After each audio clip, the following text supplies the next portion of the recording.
29 мая 1453 года. 4:30 утра. Последний римский император еще жив. В окне дворца горит масляная лампа. Горит 1100 лет. Сегодня в последний раз. На стенах тишина. Внизу ждут 40 тысяч.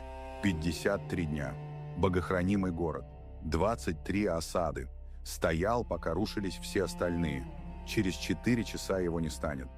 1100 лет и 4 часа. Не легенда. Каждая дата, каждое имя, каждое предательство записано. Очевидцами. 2 апреля 1453 года. Армия подошла к стенам. Мехмеду II был 21 год. Он обещал командирам: этот город падет. Никто не верил. Даже собственные военачальники. Константинополь. Весна 1453 года. Город, некогда правивший 3 континентами, едва 50 тысяч жителей. В расцвете 500 000.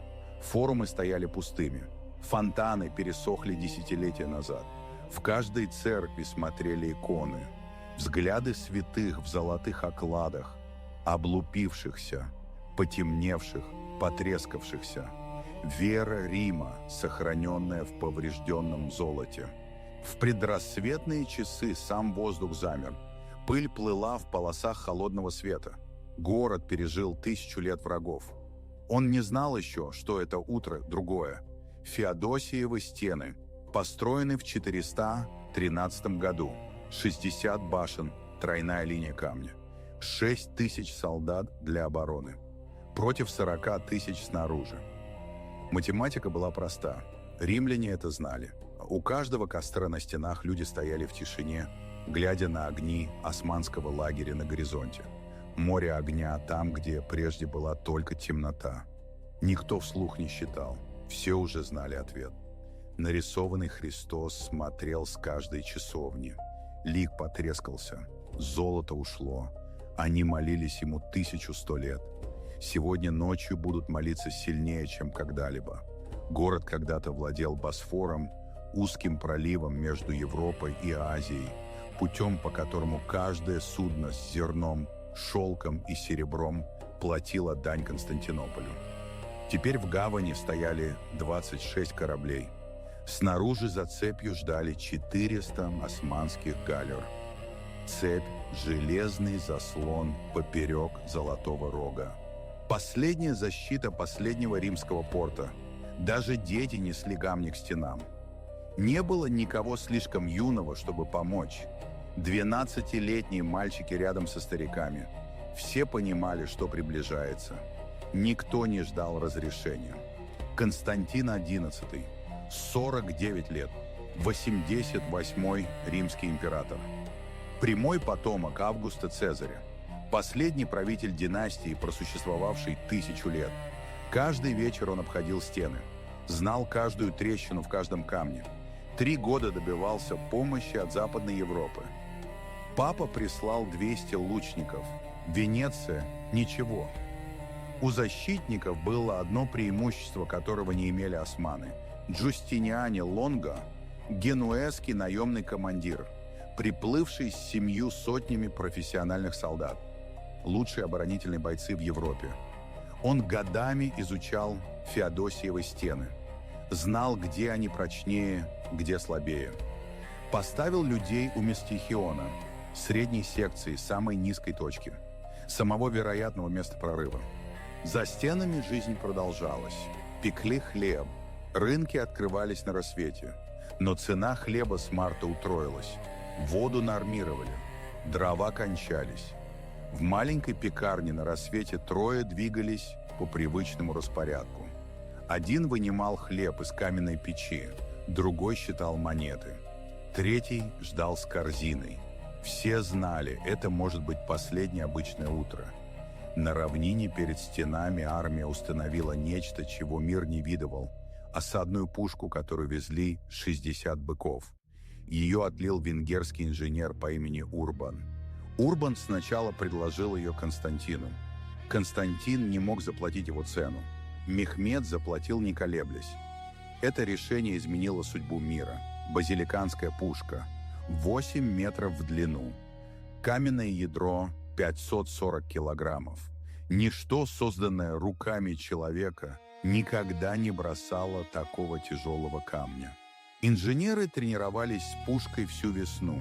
3 замеряли. Один проверял колеса, один полировал бронзу.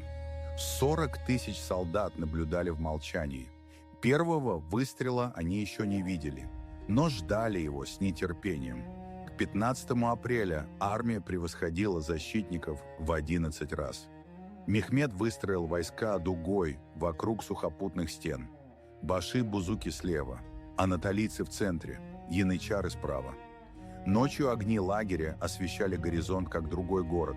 Город пламени, желавший поглотить каменный. Защитники на стенах смотрели и молчали. Доспехи каждого хранили историю владельца. Некоторые были старше самих воинов. Поцарапанное железо, ржавые суставы, истертые ремни. Город защищал себя тем, что осталось.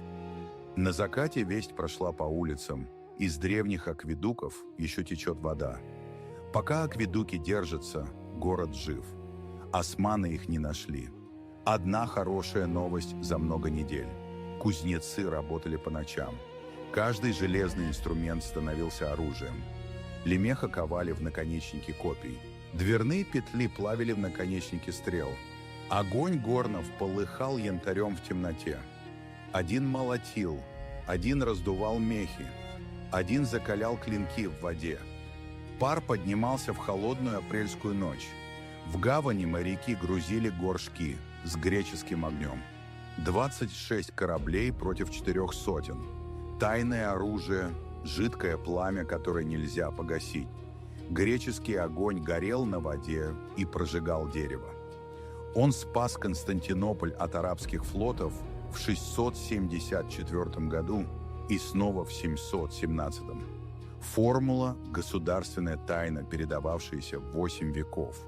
Писали письма, которые никогда не дойдут. Семьям, друзьям, в Рим. Восковые таблички, исцарапанные по-гречески. Запечатаны, так и не отосланы. У фонтанов на рассвете женщины молча наполняли глиняные кувшины. Очередь уходила вглубь улицы. Никто не говорил. Не потому, что нечего было сказать. Потому что все уже было сказано. Надписи в стенах, имена каждого императора, заложившего здесь камень.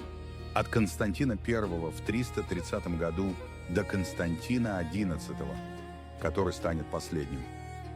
Карта на деревянном столе. Каждая башня, каждые ворота, каждая брешь отмечены и сосчитаны черными чернилами. Рядом с каждой отметкой число доступных защитников. Всю зиму тренировались к этому моменту. Никто из них не видел настоящей осады. Никто не знал, что пушка делает с камнем. Через несколько дней узнают. В гавани 400 кораблей у железной цепи. Цепь держалась против каждой прежней атаки. Никто не знал, выдержит ли она эту. На равнине конные разведчики двинулись вперед на рассвете. 3 всадников поднялись в стременах, измеряя взглядом стены, которые предстояло взломать. 6 апреля 1453 года. 5:30 утра. Канониры заняли позиции у базиликанской пушки.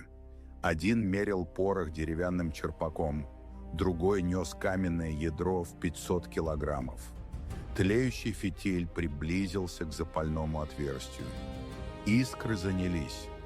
Черный дым на бронзе, миг перед первым выстрелом осады. Расчет отошел назад. Прикрыл уши. 1 секунда. Потом выстрел. Звук был слышен за 30 километров. Корабли в Мраморном море. Палубы задрожали.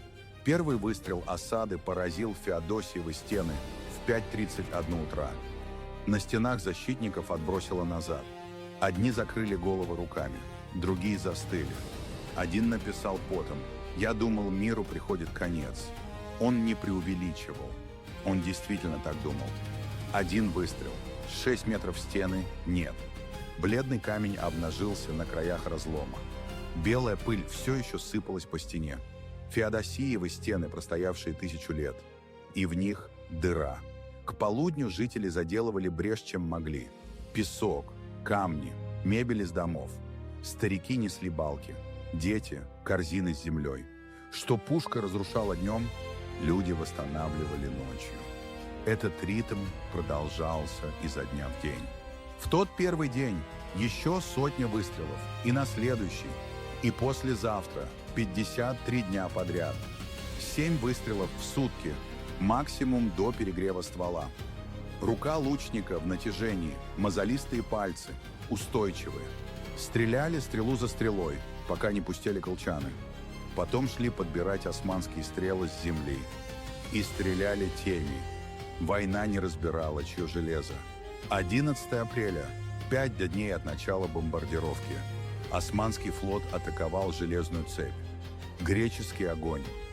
Дуги оранжево-красного пламени над темной водой. 3 корабля вспыхнули сразу. 3 османских корабля сгорели. Флот отступил. Цепь устояла. Первое морское сражение осталось за Византией. За 1 день.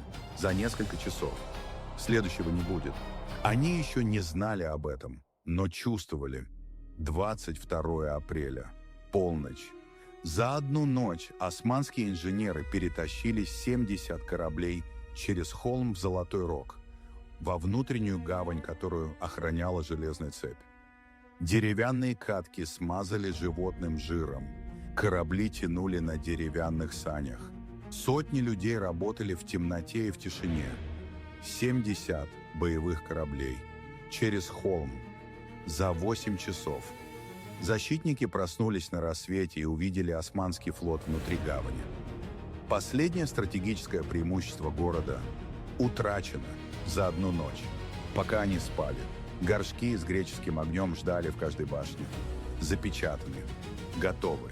К следующей лестнице, следующему штурму, к следующей волне людей, лезущих к бреши. 28 апреля. Ночь. Бронзовые сифоны нагнетали жидкое пламя и поджигали его на выходе из сопла. Эта технология не изменилась за 8 веков, изобретена в 674 году. Применялась сегодня ночью. Оранжево-красное пламя летело в ночном небе к османским лодкам внизу. Горело на воде. Потушить водой было нельзя, только засыпать песком или залить уксусом. В Сенате споры становились ожесточеннее.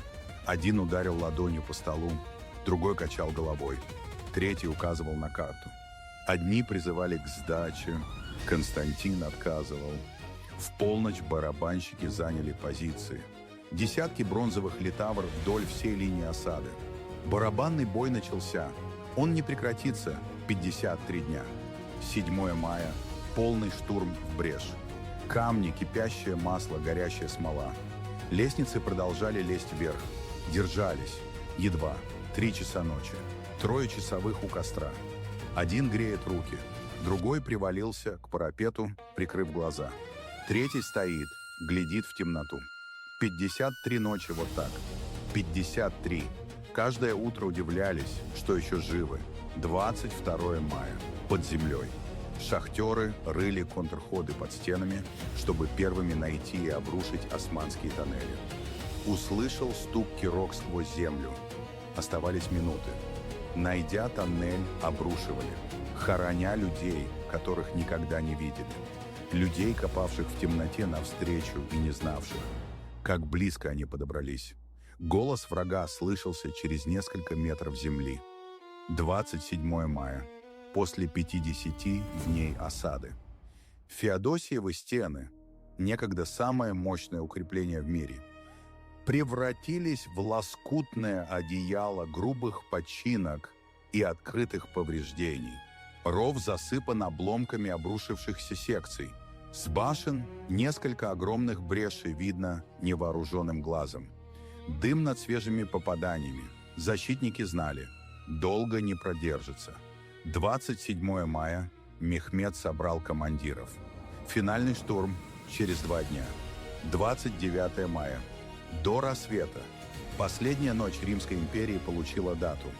28 мая 1453 года. 11 часов ночи. Стены погрузились в полную тишину. Никаких факелов. Константин приказал погасить их, чтобы враг не видел, где именно стоят защитники. В часовнях Константинополя люди примирялись друг с другом, со своим Богом, с тем, что придет через 3 часа. В Святой Софии, величайшем храме христианского мира, пели последнюю литургию. Константин принял причастие, преклонил колени перед алтарем и попросил прощения за грехи. Не уточняем, за какие именно. 1:30 ночи, 29 мая 1453 года. Барабаны умолкли, факелы застыли. И тогда крик. 40 тысяч голосов. Аллаху Акбар. Бог велик. Финальный штурм начался. Никто не спал. Все ждали этого 53 дня. Первая волна – 20 тысяч нерегулярных баши-бузуков. Мехмед знал, что они погибнут. Это было их назначение. Измотать защитников, прежде чем войдут настоящие солдаты. Защитники бросали вниз все. Камни, кипящее масло, горящую смолу. Горшки с греческим огнем разбивались о штурмовые лестницы. Лестницы продолжали лезть вверх. 2 часа ночи. Первая волна разбилась о стену. Земля под брешью, обломки лестницы, тела. Мехмед бросил вторую волну. Анатолийские регуляры. Дисциплинированные, обученные, свежие. Люди, которые не знали ни одной проигранной битвы. Они шли в полной темноте, молча. Джустиниани держал брешь семью сотнями против 30 тысяч. 2,5 часа. Профессионалы знали, как биться в узкой бреши.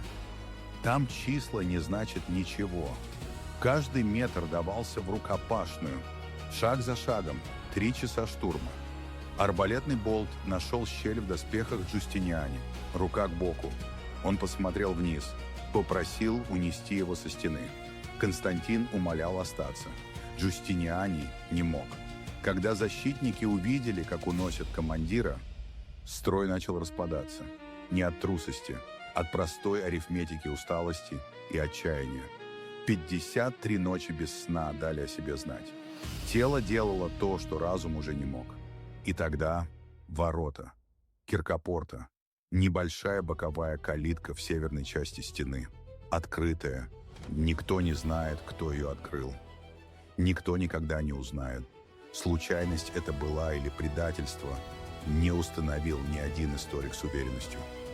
Ворота были открыты. 50 янычар прошли первыми. Потом 500, потом 5000. Никто не успел их остановить. Крик прокатился по стене по-гречески. «Город взят! Город взят!» Защитники стали отворачиваться от бреши. Не чтобы сражаться, а чтобы бежать. Те самые солдаты, державшие стену 53 дня. 4:50 утра. 29 мая. Османский полумесяц поднялся над захваченной внутренней башней. Там, где не развивался вражеский стяг 1100 лет, впервые с 330 года. Константин XI сбросил пурпурный плащ, взял меч, сражался как солдат, как один из них, один человек среди 7000. Его последние записанные слова «Город пал, а я еще жив». Его видели в последний раз бросившимся на османских солдат у Бриши возле Киркопорты. Больше его не видел никто. Последнего римского императора опознали лишь по сапогам. Красная кожа, вышитая золотым орлом Византии. На рассвете улицы заполнились отчаявшимися. Бежали к гавани, к морю. Куда угодно подпрочь из города. Мостовые были усланы тем, что нельзя унести. Вещи 1000 лет, брошенные за несколько минут. 10 часов утра, 29 мая 1453 года. Мехмед II въехал в ворота Константинополя на белом коне. 21 год. Он покончил с Римской империей. Мехмед направился к Святой Софии. Спешился. Взял горсть земли и высыпал ее на чалму. Жест смирения перед Богом. Перед тем же Богом, другим именем. Затем вошел внутрь. Он стоял в нефе величайшего из когда-либо построенных храмов. Золотые мозаики сияли над ним в утреннем свете.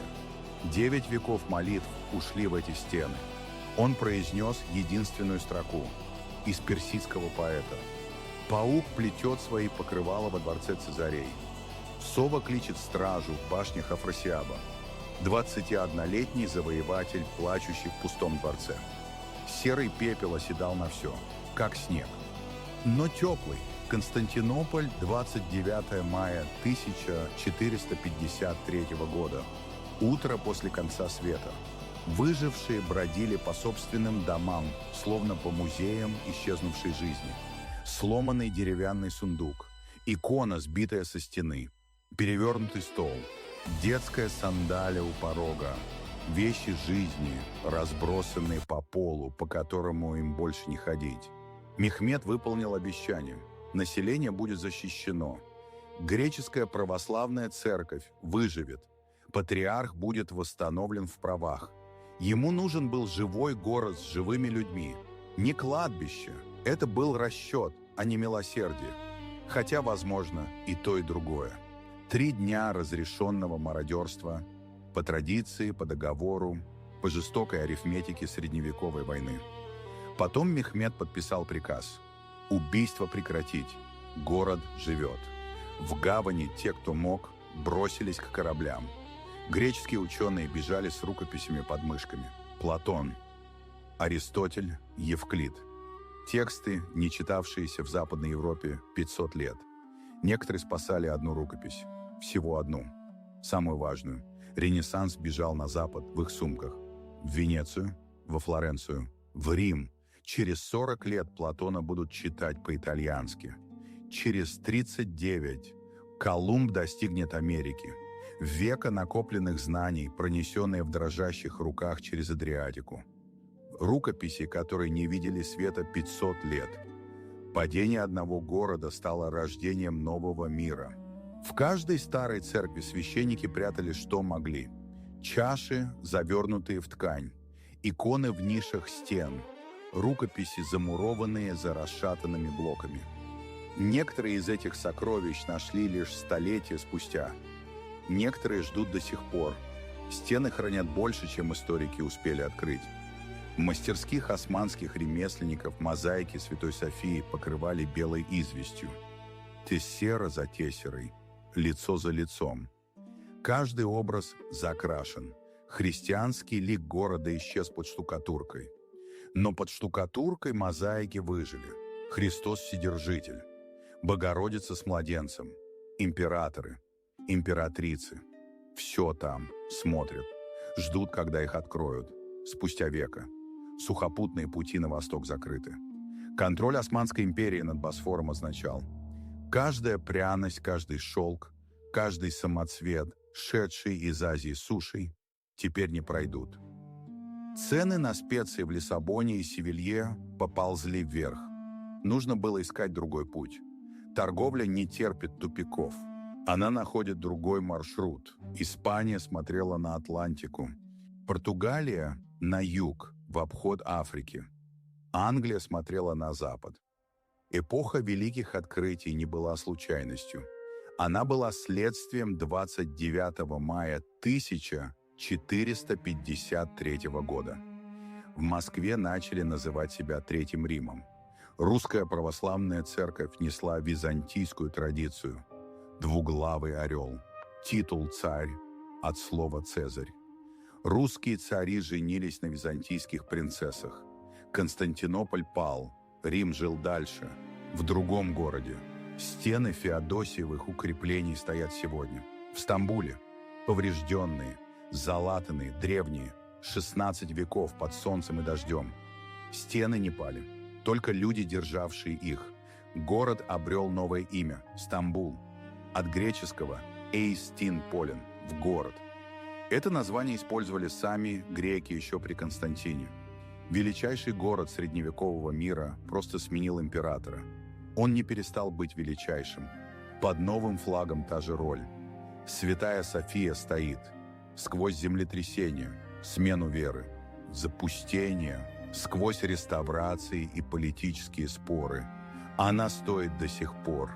Мозаики все еще там, под штукатуркой. Часть открыта, часть нет. В греческой диаспоре родилась легенда, что ангел в последний миг превратил Константина в мрамор, что он спит под золотыми воротами, именно там, где стоял в последний день, что однажды проснется, что Константинополь снова станет христианским. Они все еще ждут.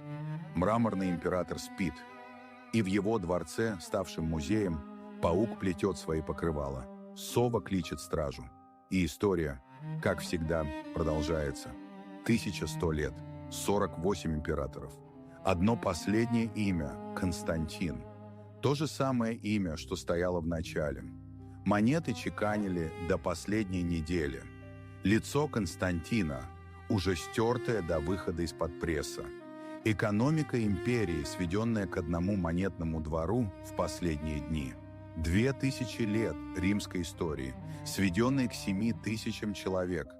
И одним незапертым воротам. Одна калитка, одна ошибка. Вот цена случайности или предательства. Последний императорский указ. Датирован 29 мая 1453 года. Так и не подписан. К утру император был уже мертв. То, что мы называем концом, было также началом.